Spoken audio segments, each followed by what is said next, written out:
¿Cómo ser el discípulo que Jesús quiere que seas? Porque esa debe ser la función de todo cristiano: seguir y obedecer sus enseñanzas, repetirlo a Jesús y, como Él nos ha mandado, ser sus testigos ante todo el mundo, transitar por nuestra vida como portadores de las buenas nuevas de salvación. No importa cómo llegaste y en qué situación estás ahora, porque cuando se produce el encuentro le damos lugar y autoridad a Jesús.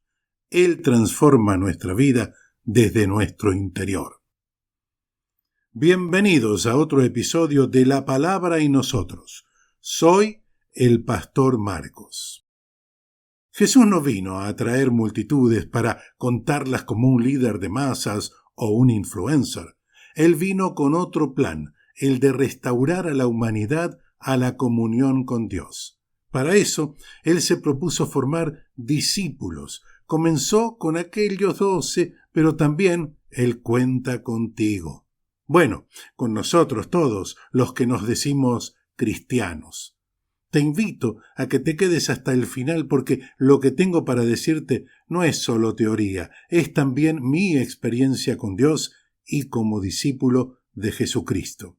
Cuando Jesús se acercó a Mateo, que estaba en su lugar de trabajo cobrando impuestos, solo le dijo: «Sígueme». Y Mateo no atinó a decir nada, se levantó y lo siguió, abandonando su puesto. Algo parecido sucedió con el grupo de pescadores. Luego de haber hecho la famosa pesca milagrosa en la que Jesús también intervino, Él les dijo: «Vengan, yo los haré pescadores de hombres». Y ellos lo siguieron, abandonaron sus barcas, sus redes, y nada se dice que hicieron con los peces. La vida de ellos cambió para siempre. Dejaron lo hasta ahora conocido, lo cómodo, lo que era hasta entonces su medio de vida. El maestro no les dio certezas ni precisiones. «Bueno, vengan conmigo, la jornada será de 8 horas con descanso en el medio y el pago semanal». Nada de eso. Él llamó, ordenó sus pasos y a partir de ahí la historia de cada uno es diferente. Y si profundizamos esto, podríamos comparar en cómo Jesús fue al encuentro de los que iban a ser sus discípulos con la manera de cómo llegan a la iglesia los que decimos creyentes. Hay una dialéctica diferente, un cambio real de vida. Cada uno de ellos tenía una posición a la que renunciaron sin miramientos, sin hacer cálculos. Fue una rendición absoluta. En este episodio haremos un repaso sobre el llamado de Jesús hoy. ¿Ya no es el mismo? ¿Será que han cambiado las formas? ¿Será que ya no pide «vende todo lo que tienes y dáselo a los pobres»? ¿Será que con asistir a las reuniones es suficiente? Profundicemos en las enseñanzas de Jesús y veamos a la luz de las Escrituras cómo hoy Jesús sigue llamando discípulos. En Lucas capítulo 2, versos 10 y 11, leemos: «Mas el ángel les dijo: no temáis, porque he aquí os doy nuevas de gran gozo que será para todo el pueblo, que os ha nacido hoy en la ciudad de David un Salvador, que es Cristo el Señor». En Mateo capítulo 16, verso 24, «Entonces Jesús dijo a sus discípulos: si alguno quiere venir en pos de mí, niéguese a sí mismo y tome su cruz y sígame, porque cualquiera que quisiere salvar su vida la perderá, y cualquiera que perdiere su vida por causa de mí, la hallará». Jesús no buscó seguidores en el concepto mundano.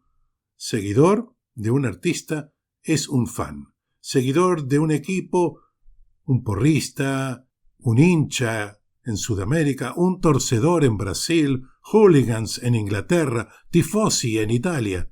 Seguidor de un político se le dice un camarada, correligionario, militante. Seguidor de un líder, un leal.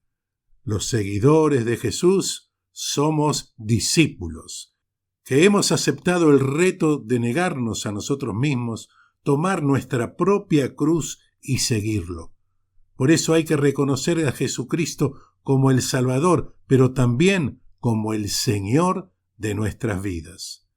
Jesús se ganó esa autoridad precisamente en la cruz. Allí venció al pecado, a la muerte, y tomó para sí el derecho de gobernar sobre nuestras vidas. Él nos compró.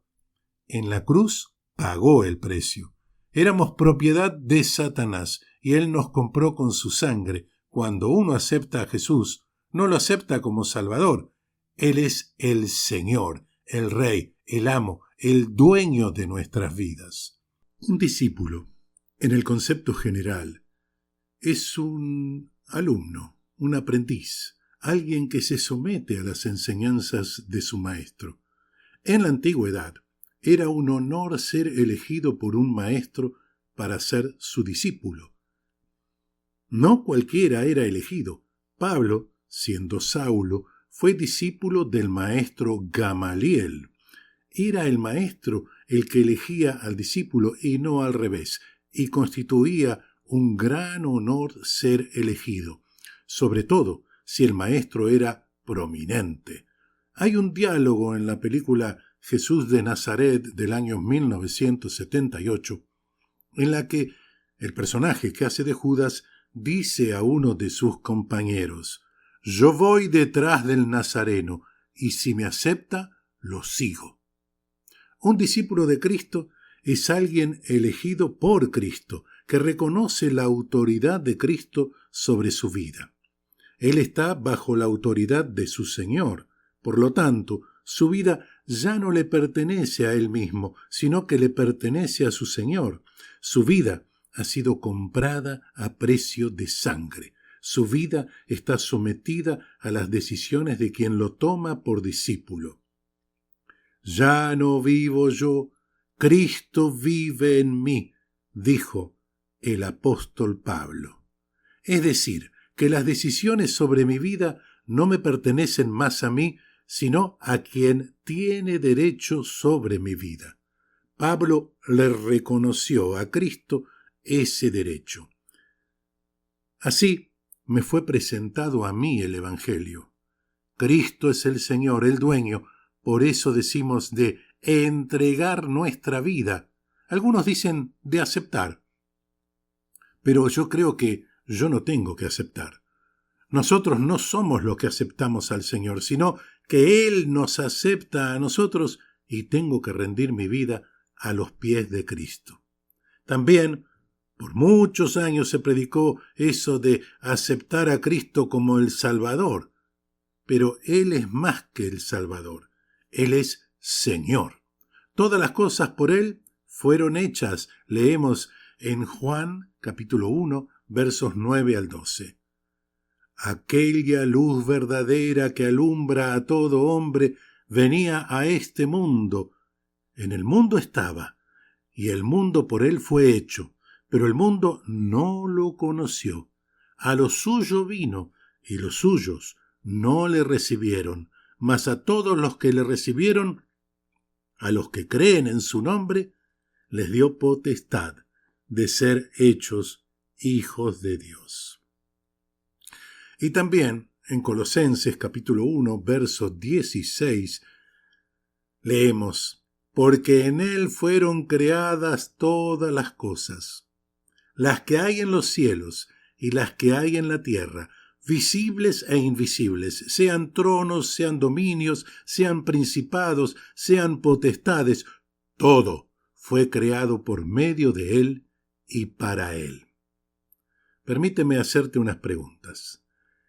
¿Es Jesús el dueño de tu vida, de tu familia, de tu hogar, de tu trabajo? Cuando tomas decisiones, ¿las tomas y listo o le preguntas a quien es tu Señor lo que tienes que hacer? Muchas veces decimos depender de Dios para esperar bendiciones. Pero, ¿dependes de Dios en obediencia? ¿Será que Dios quiere que me mude? ¿Será que Dios quiere que compre tal o cual cosa? A veces el problema del dinero es que se tiene dinero y uno toma decisiones sobre ese dinero.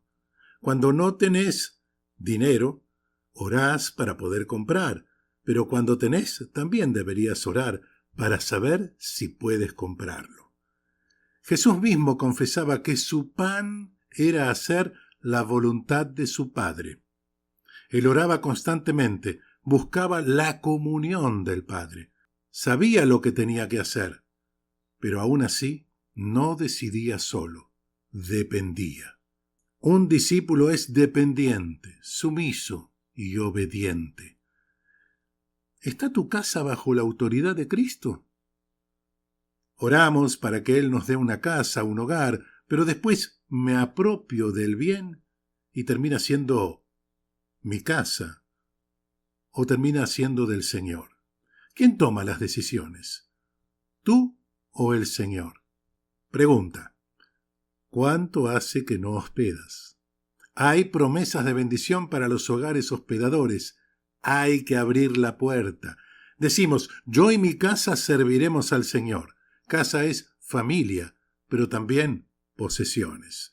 En el Nuevo Testamento hay claros ejemplos de ello, de cuando los hermanos llevaban sus escrituras a los apóstoles y de cómo también hospedaban a los enviados de los apóstoles. ¿Están tus finanzas bajo la autoridad de Cristo? ¿O es tu dinero y no el dinero del Señor? ¿Ofrendas generosamente? ¿Está tu tiempo bajo la autoridad de Cristo? ¿Cómo dispones y usas el tiempo? Jesús se negó a sí mismo cuando dijo: pasa de mí esta copa, pero hágase tu voluntad.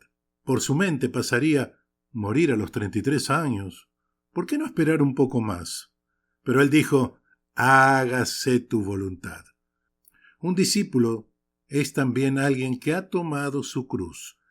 Tomar su propia cruz es el haber buscado la voluntad de Dios agradable y perfecta para tu vida y hacerla, e ir en pos de las buenas obras que Él preparó de antemano. Esa ha sido mi oración por mucho tiempo. Señor, quiero hacer las buenas obras que tú preparaste de antemano para mí. El servicio diario a Dios, con el que uno es útil para cumplir la voluntad de Dios. ¿Estás en el servicio donde Dios te puso? ¿Allí en tu congregación? ¿Sirviendo en alguna área? En Mateo, capítulo 7, versos 21 al 23, Jesús dijo: no todo el que me dice Señor, Señor, entrará en el reino de los cielos, sino el que hace la voluntad de mi Padre, que está en los cielos.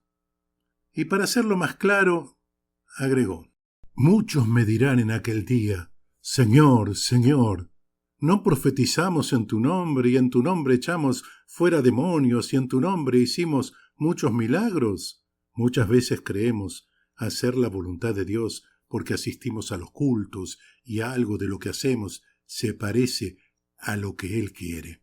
Él nos manda a repetirlo a Él, poner la otra mejilla, perdonar siempre, bendecir a nuestros enemigos, no afanarse por el día de mañana, no defenderse, no contestar las ofensas y hacer la gran comisión. Él es el ejemplo a seguir.